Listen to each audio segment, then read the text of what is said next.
இனிய மாணவர்களே, ஆசிரியர் பெருமக்களே, இன்றைக்கு எல்லாம் எப்படி இருக்கிறீங்க? எல்லாம் நல்லா இருப்பீங்கன்னு நினைக்கிறேன். இன்றைக்கு நாம் பார்க்கக்கூடியது இன்ட்ரெஸ்ட் டாப்பிக்கில் காம்பவுண்ட் இன்ட்ரெஸ்ட்.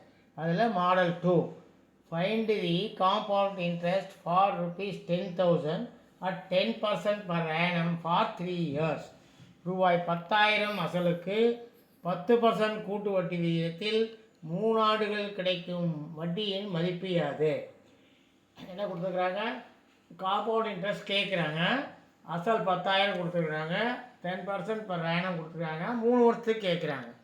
அப்போ 2 ஆண்டாக இருந்தால் 2 1 போடுவோம். 3 வருஷமாக இருந்தால் 3 3 1ன்னு போடுவோம். சரி, எப்படி போடுறதுன்னு பார்ப்போம். முதல்ல 10,000 அசல், அது 100% வச்சுக்கணும்.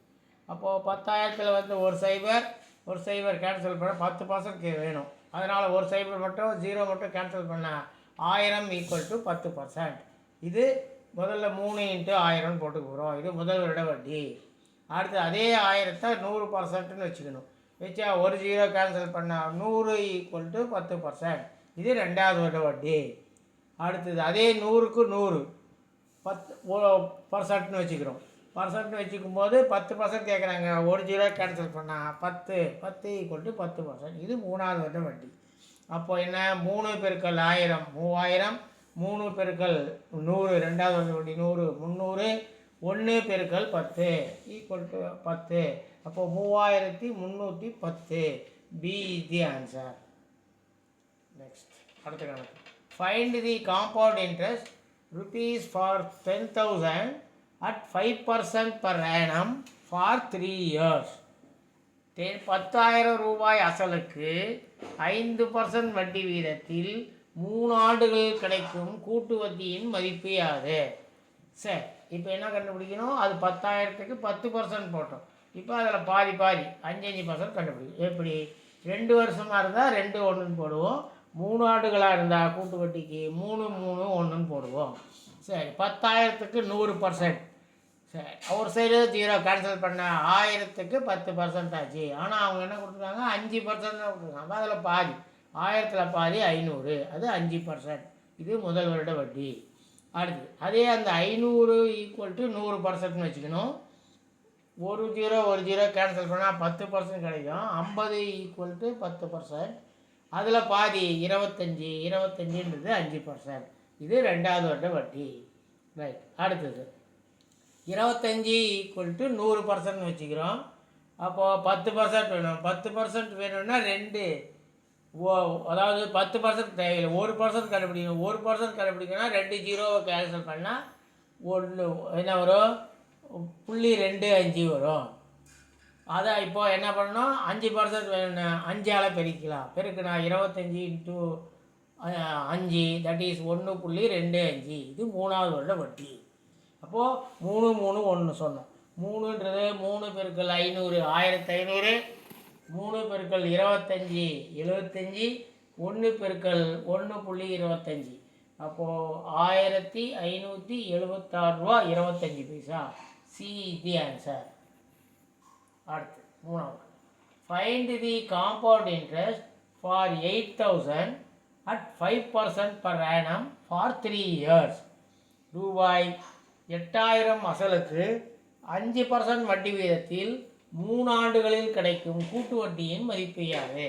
நம்ம ஏற்கனவே சொல்லிக்கிறோம். கூட்டு வட்டிக்கு 2 வருடம்னா 2 1ன்னு போடணும். 3 ஆண்டு சொன்னால் 3 3 1ன்னு போடணும். சரி, அசல் எவ்வளவு? 8,000. Principal amount 8,000. 5% கொடுத்துருக்காங்க. அப்போ 10% கண்டுபிடிச்சி அதில் பாதி போட்டுக்கலாம். அப்போ 8,000 = 100%. 800, அது ஒரு 0 கட் பண்ணால் 800 = 10%. ஆனால் 5% தான் வட்டி வீதம் கொடுத்துருக்காங்க. அதனால் என்ன பண்ணணும்? அதில் பாதி 800ல் பாதி 400. 400 = 5%. இதுதான் முதல் வருட வட்டி. சரி, அடுத்து அந்த 400 = 100%ன்னு வச்சுக்கணும். ஒரு 0 கட் பண்ணால் 10%. அப்போ 40 = 10%. நம்ம கொடுத்துருக்கிறது 5%. அதனால் பாதி 20 = 5%. இது இரண்டாவது வருட வட்டி. அடுத்தது 20 = 100% வைக்கணும். அப்போ 20ல் 1% கண்டுபிடிச்சோம்னா, அதாவது ஒரு 0 கட் பண்ணால் 10% ஆகும். அப்போ 2 ஈக்குவல் டு 10%, 1 ஈக்குவல் அதில் பாதி 1 ஈக்குவல் டு 5%. இது மூணாவது வருட வட்டி.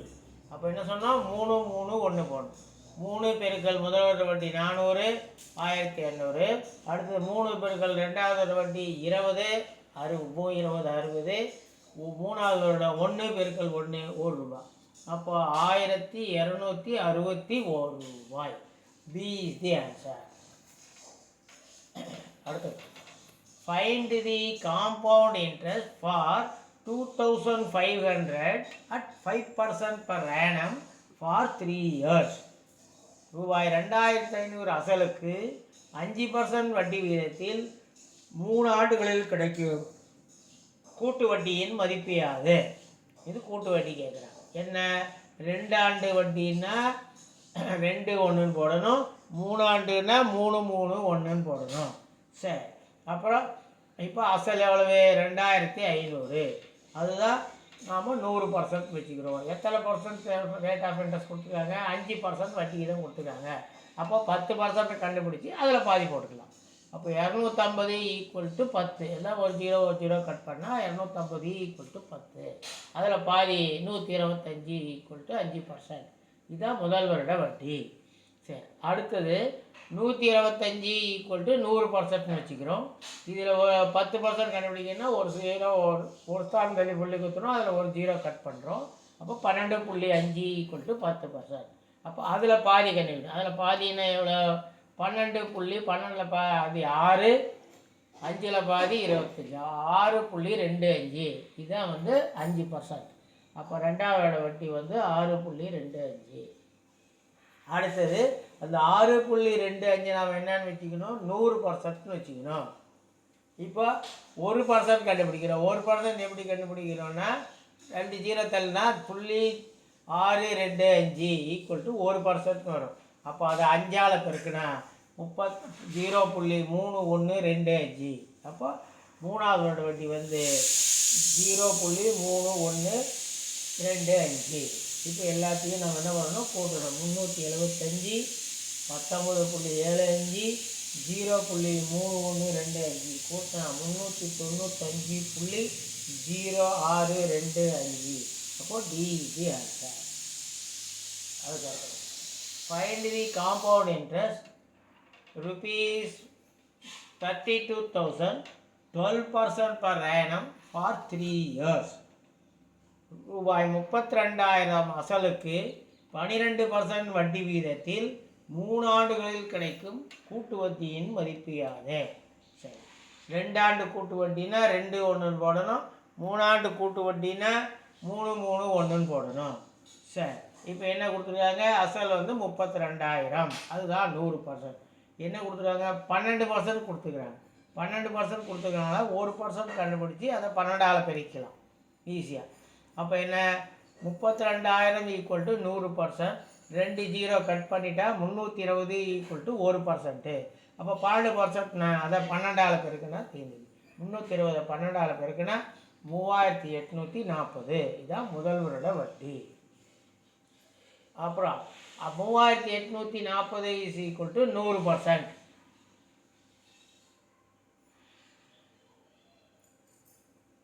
அதில் 2 ஸ்தானம் தள்ளி புள்ளி கொடுத்தனா 38.40. அது இஸ் ஈக்குவல் டு 1%. இப்போ 12% கேட்குறாங்க. இதை 12ஆல் பெருக்குனா 460 ரூபா 80 பைசா. இது ரெண்டாவது வருட வட்டி. அடுத்து 460 ரூபா 80 பைசா இஸ் ஈக்குவல் டு 100%ன்னு வச்சுக்கிறோம். அது 2 ஸ்தானம் தள்ளினா 2 ஜீரோ கட் பண்ணால் 1% கண்டுபிடிக்கலாம். 1% வரும்போது 4.60, அந்த 80 விட்டுடலாம். அப்போ அது 12% வேணும்னா 12ஆல் பெருக்குனா 55.20. அதுதான் மூணாவது வருட வட்டி. அப்போது அதாவது 3 பெருக்கல் 320 போட்டிருக்கு, அது மிஸ்டேக். 3,840 வரும். 3,840 ஈக்குவல் டு 11,520. அடுத்தது 3 பெருக்கல் ரெண்டாவது வருட வட்டி 460 ரூபா 80 பைசா. அது ரெண்டையும் பெருக்கினா 1,382 ரூபா 40 பைசா. அடுத்தது 1 பெருக்கல் மூணாவது வருட வட்டி 55 ரூபா 20 பைசா. அப்போ 51 பெருக்கல் 55.20 இப்போ 55.20 இது மூணையும் ஆட் பண்ணால் 12,970 ரூபா 60 பைசா. C is answer. அதை கரெக்ஷன் மட்டும் பண்ணிக்கோங்க. 303 பெருக்கல் 320 இருக்குது, அது 3 பெருக்கல் 3840 வரும். அடுத்து find the compound interest for ₹5,000 at 10% per annum for 3 years. ₹5,000 அசலுக்கு 10% வட்டி வீதத்தில் 3 ஆண்டுகளில் கிடைக்கும் கூட்டு வட்டியின் மதிப்பு அது. சரி, இப்போ என்ன கண்டுபிடிக்கணும்? 2 ஆண்டு கூட்டு வட்டினா 2 1 போடணும், 3 ஆண்டுனா 3 3 1 போடணும். இப்போ என்ன அசல் கொடுத்துருக்காங்க 5,000, 10% கொடுத்துருக்காங்க, ஈஸியாக கண்டுபிடிச்சிடலாம். சரி, 5,000 is equal to 100%. அப்போது ஒரு ஜீரோ கட் பண்ண 500 = 10%. இதுதான் முதல் வருட வட்டி. ரைட். அடுத்தது 500 is equal to 100%. அப்போ ஒரு ஜீரோக்கு ஒரு ஜீரோ கட் பண்ணால் 50 = 10%. இது ரெண்டாவது வருட வட்டி. அப்போ 50 is equal to 100%. அது ஒரு ஜீரோக்கு ஒரு ஜீரோ கட் பண்ணிட்டா 10%. அப்போ ₹5 is equal to 10%. இது மூணாவது வருட வட்டி. இப்போ 3 பெருக்கல் முதல் வருட வட்டி 500, 1500.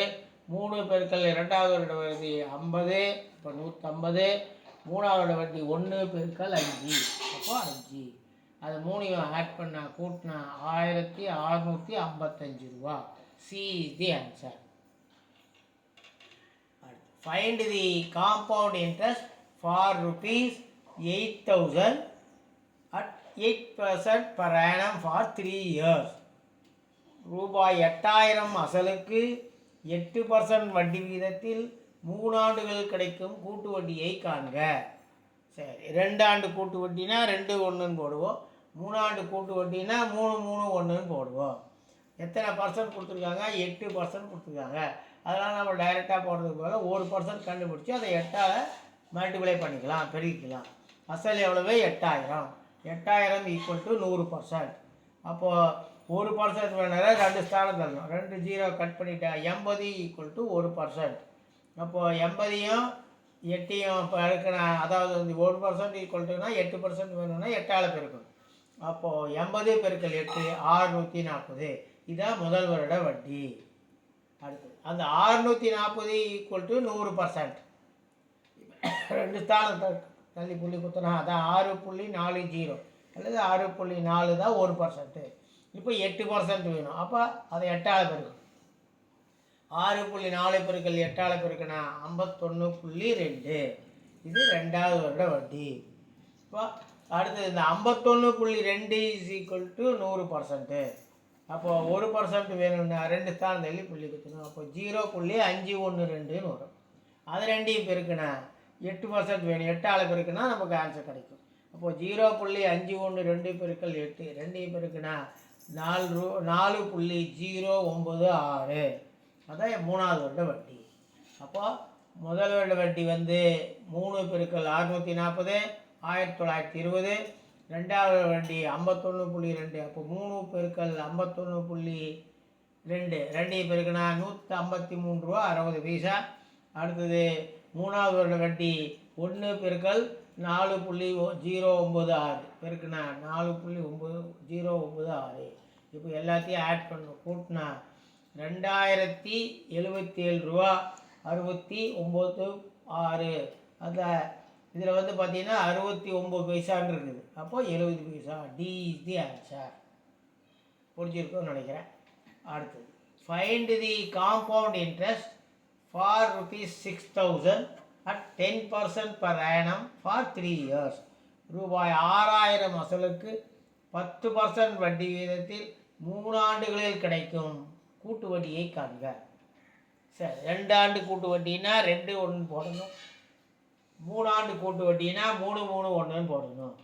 சரி, எத்தனை பர்சன்ட் கொடுத்துருக்காங்க? 10%. அப்போ ஈஸியாக போட்டுடலாம். அசல் எவ்வளவு? 6,000. Principal amount 6,000. 6,000 = 100%. அப்போ 10% வேணும்னா 600, ஒரு ஜீரோ கட் பண்ணிட்டா 600 is equal to 10%. இது முதல் வருட வட்டி. 600 is equal to 100% வச்சுக்கிறோம். ஒரு ஜீரோ கட் பண்ணிட்டா 60 ஈக்குவல் டு 10% ஆயிரும். அப்போ 2வது வருட வட்டி. அடுத்தது 60 ஈக்குவல் டு 100% வைக்கிறோம். 10% வேணாம், ஒரு ஜீரோக்கு ஒரு ஜீரோ கட் பண்ணிட்டு 6 ஈக்குவல் டு 10%. இது 3வது வருட வட்டி. அப்போ 3 பெருக்கல் முதல் வருட வட்டி 600, 2 பெருக்கல் 1800, 3 பெருக்கல் 2வது வட்டி 60, அப்போ 6 பெருக்கல் 60 180, 3வது வருட வட்டி 6 ரூபா, 1 பெருக்கல் 6 6. இப்போ இது 3 ஆட் பண்ண 1986. Answer is C. இந்த வீடியோ உங்களுக்கு பிடிச்சிருக்கும்னு நினைக்கிறேன். இந்த வீடியோ உங்களுக்கு பிடிச்சிருந்தா லைக் பண்ணுங்கள், ஷேர் பண்ணுங்கள், மறக்காமல் சப்ஸ்கிரைப் பண்ணுங்கள். பக்கத்தில் பெல் பட்டன் இருக்கும், அதை ப்ரெஸ் பண்ணிங்கன்னா ஆல்னு ஒன்று வரும். அதையும் ப்ரெஸ் பண்ணிங்கன்னா நாங்கள் போடக்கூடிய எல்லா நோட்டிஃபிகேஷனும் உங்களுக்கு அப்பப்போ வரும். தேங்க்யூ, நன்றி.